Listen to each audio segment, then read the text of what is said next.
கிறிஸ்துவுக்குள் மிகவும் பிரியமான தெய்வ பிள்ளைகளே, ஆசீர்வாதமான குடும்பம். இந்த நிகழ்ச்சியின் மூலம் உங்களை சந்திப்பதில் என் இருதயம் கர்த்தருக்குள் மிகுந்த மகிழ்ச்சி அடைகிறது. உங்கள் எல்லாரையும் இயேசு கிறிஸ்துவின் இன்ப நாமத்தினாலும் கிராஸ் டிவி ஊழியங்கள் சார்பாக என் அன்பின் வாழ்த்துக்கள். இன்றைக்கும் சென்னையை சார்ந்த மகேஷ் என்கிற அன்பு சகோதரருக்காக, அவங்க குடும்பத்திற்காக ஜெபிக்க போகிறோம். விசேஷமாக அவங்க ஜெபிக்கும்படி கேட்டுக்கொண்ட ஜெப விண்ணப்பம், கடன் பிரச்சனைகள் மாறணும், கடன் உபத்திரவங்கள் மாறணும். என்னுடைய வாழ்க்கையில் இருக்கிற கடன் அத்தனையும் கத்த மாற்றி என்னை கத்தர் ஆசீர்வதிக்க வேண்டும். என் அன்பு தெய்வ பிள்ளைகளே, பரிசுத்த வேதம் இப்படி சொல்லுகிறது. உபாகமம் 28:12 நீங்கள் வாசித்து பார்த்தால், நீங்கள் கையிடுகிற எல்லாவற்றிலும் பாக்கியமும் நன்மையும் கொடுக்கும்படிக்கு நல்ல பொக்கிஷசாலியாகிய வானத்தை கத்த திறப்பா, நீங்கள் கடன் வாங்குவது இல்லை, கடன் கொடுப்பீர்கள். உபாகமம் 15:6 நீங்கள் கடன் வாங்குவது இல்லை, கடன் கொடுப்பீர்கள். மற்றவர்கள் உங்களை ஆளுவது இல்லை, மற்றவர்களை நீங்கள் ஆளுவீர்கள். இந்த வார்த்தை மகேஷ் சகோதரருடைய வாழ்க்கையில் நிறைவேறும்படி, ஒருவேளை கடன் என்கிற பிரச்சனையோடு இந்த நிகழ்ச்சியை பார்ப்பீர்களானா உங்களுடைய கடனை கத்த மாற்றுவார். ஜெபிக்கலாமா? தகப்பனே, சென்னையில் இருக்கிற அன்பு சகோதரர் மகேஷ் அவர்களுடைய கடன் பிரச்சனை முழுவதும் மாறும்படியாக நான் ஜெபிக்கிறேன். என் தேவன் கடனை மாற்றுவீராக. அற்புதமாக கத்த அவருடைய வாழ்க்கையில் நன்மையை செய்தருளும். நீர் அப்படி செய்கிறதற்கு நன்றி நன்றி நன்றி. நீங்கள் பேசுங்க, நாங்கள் கேட்கிறோம்.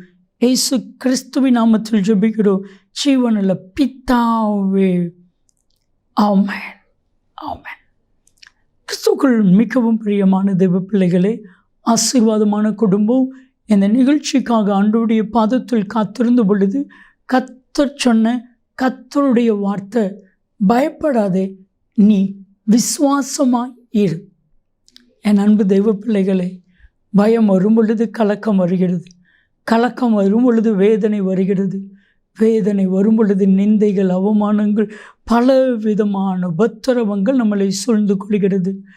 ஆனால் ஆண்டு உங்களை என்னையும் பார்த்து, ஏன் பயப்படுற, ஏன் பயந்து கலங்குற? பயப்படாதே, நீ விசுவாசம் உள்ளவனாயிரு. ஒரு முறை கூட இயேசு எவருடைய வீட்டிற்கு வந்து பிள்ளைக்கு சோத்தை கொடுப்பேன் இயேசு சொல்லுகிறார். இயேசு இவருடைய வீட்டிற்கு வருகிற வழியிலே இயேசு நிற்கிறார். என்னை தொட்டது யார் என்று கேட்கிறார். அங்கே ஒரு பிரச்சனையே நடக்குது. பேதுரு சொல்கிறாரு, இந்த கூட்டத்தில் உங்க தொட்டது யாருன்னு சொல்லிட்டு எப்படி காண முடியும்? இயேசு சொல்லல, இல்லை, என்னை தொட்டது ஒருத்தவங்க உண்டு, என்றது வல்லமை புறப்பட்டதை நான் அறிந்திருக்கிறேன். தொட்ட ஸ்திரீ வந்து நிற்கிறான். இந்த சம்பவம் நடக்கும் பொழுது எவர் நினைக்கிறான், ஐயோ, இந்த சகோதரி இப்போ போய் தொட்டுட்டாலே, என் மகளுக்கு சுகத்தை கொடுத்ததுக்கு அப்புறம் தொட்டிருக்கலாமே, ஏசு நின்றுட்டாரு அப்படின்னு யோசித்துக்கிட்டு இருக்கும் பொழுதே எவருடைய வீட்டிலிருந்து வேலைக்காரர்கள் வந்து சொல்கிறாங்க, போதகரை வருத்தப்படுத்த வேண்டாம், முடிஞ்சு போச்சு, எல்லாம் போயிட்டு, உங்கள் மக மரித்து விட்டாள். லூக்கா 8:50 இதை கேட்ட மாத்திரத்தில் இயேசு எவருவை பார்த்து சொன்னார், பயப்படாத, விசுவாசம் உள்ளவனாயிரு. பயப்படாத, விசுவாசம் உள்ளவனாயிரு.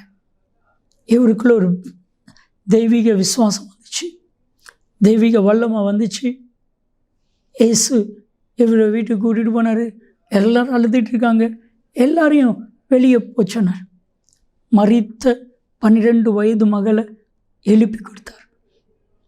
அந்த தெய்வன் இன்னைக்கும் ஜீவிக்கிறவராக இருக்கார். இன்னைக்கு உங்கள் ஒவ்வொருவரையும் பார்த்து, பயப்படாத, நீ விசுவாசமாக இரு. என்னென்ன காரியத்தில் நீங்கள் பயந்து கலங்கி வேதனையோடு இருக்கீங்களோ, அந்த பயம் எல்லாவற்றையும் கத்த மாற்றிப்படுவா. நீங்கள் செய்ய வேண்டிய ஒரே ஒரு காரியம் விசுவாசம். சில ஆண்டுகளுக்கு முன்னாடி திருநெல்வேலியில் கேலக்ஸிங்கிற ஒரு மருத்துவமனை, அந்த மருத்துவமனையிலேருந்து ஒரு சகோதரி கண்ணீரோடு தொலைபேசியில் தொடர்பு கொண்டார்கள். அந்த சகோதரியால் பேச முடியல, தேம்பி தேம்பி விம்மி விம்மி அழுகிறாங்க. நான் சொன்னேன், சொல்லுங்கம்மான்னு சொல்லி. அப்போ சொன்னாங்க, ஐயா எனக்கு 3 பெண் பிள்ளைகள், வாலிப பிள்ளைகள். ஒரு பிள்ளைக்கு கூட கல்யாணம் ஆகலை. என் கணவர் உழைத்து தான் நாங்கள் சாப்பிடணும். என் கணவர் தான் எங்கள் குடும்பத்திற்கே. இப்போ டாக்டர் சொல்கிறாங்க, உங்கள் கணவர் மரித்து விடுவா, உங்கள் கணவருடைய ஆயுள் முடிந்து விட்டது. என்ன பண்ணணும்னு தெரியல.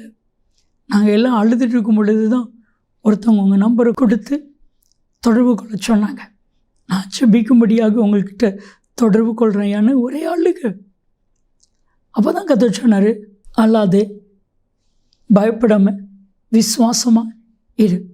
இந்த வார்த்தை சொன்னார். அந்த சகோதரிக்குள்ளே ஒரு தெய்வீக நம்பிக்கை, ஒரு தெய்வீக நம்பிக்கை. நான் சொன்னேன், படுக்கையில் இருக்கிற உங்கள் கணவர் மேலே ஊழியக்காரர்கள் வேண்டாம், நீங்கள் கையை வச்சு கர்த்தராகிய இயேசு கிறிஸ்துவின் நாமத்தில் என் கணவருக்கு புது ஜீவன் வரட்டும் சொல்லி பாருங்கள், புது ஜீவனை கொடுப்பார். என்ன ஆச்சரியன்னா, அந்த சகோதரி அப்படியே செய்திருக்காங்க. மரித்து கொண்டிருந்த அந்த சகோதரருக்கு ஒரு உயிரை கற்றுக் கொடுத்து விட்டார். டாக்டர்லாம் ஆச்சரியப்பட்டிருக்கிறாங்க, நாங்கள் கொடுத்த மெடிசனால் இவர் பிழைக்கலாமா? உங்கள் கடவுள் இவரை பிழைக்க வச்சுருக்கார், உங்கள் கடவுள் இவரை பிழைக்க வச்சுருக்கார். மறுபடி சொல்லியிருக்காங்க. என் அன்பு தெய்வ பிள்ளைகளே, இன்றைக்கி உங்களை பார்த்து கர்த்தர் சொல்கிறாரு, பயப்படாதே, விசுவாசம் உள்ளவர்களாக இருங்க. நீங்கள் விசுவாசிக்கீங்களா? என் தேவன் சர்வ வல்லமையுள்ள தேவன். ஆதியாகமம் 17:1 கர்த்தர் அபிராமை பார்த்து சொல்கிறார், நான் சர்வ வல்லமையுள்ள தேவன். அபிராம் விசுவாசித்தான், ஆபிரகாமாய் மாற்றினார், ஈசாக்கை கொடுத்தார், சந்ததியை மந்தையை போல பெருக பண்ணினார். என் அன்பு தெய்வ பிள்ளைகளை, நீங்கள் விசுவாசிங்க, உங்கள் குடும்பத்தில் இருக்கிற பிரச்சனைகள் மாறும். கர்த்தர் உங்கள் குடும்பத்தையே செழிக்க பண்ணுவார். ஏன் பயப்படணும்? விசுவாசமாக இருங்க. என் கூட இணைந்து ஜெபிப்பீர்களா? அன்பின் தகப்பனே, எப்பொழுதும் யாரெல்லாம் என்னோடு இணைந்து ஜெபிக்கிறார்களோ, பயத்தோடு, எல்லாத்தையும் இழந்து விட்டேனேங்கிற கவலையோடு, எனக்கென்று சொல்லி ஒருவரும் இல்லையேங்கிற வேதனையோடு, அன்பு சகோதரர், அன்பு சகோதரி, கர்த்தராகிய இயேசு கிறிஸ்து உங்களுக்காக இருக்கிறார். உங்களுடைய பிரச்சனைகளை எல்லாம் இயேசு மாற்றுவா. விசுவாசிங்க, பயப்படாதீங்க. கர்த்தருடைய கரம் உங்கள் கூட இருந்து நடத்தும். இயேசு கிறிஸ்துவின் நாமத்தில் ஜெபிக்கிறோம் ஜீவனுள்ள பிதாவே, ஆமென், ஆமென். கிறிஸ்துவுக்குள் மிகவும் பிரியமான தெய்வ பிள்ளைகளை, பயப்படாதீங்க, விசுவாசமாக இருங்க. நன்மையும் கிருபையும் ஆசீர்வாதங்களும் நிச்சயமாக உங்களை தொடரும். ஆமென், ஆமென்.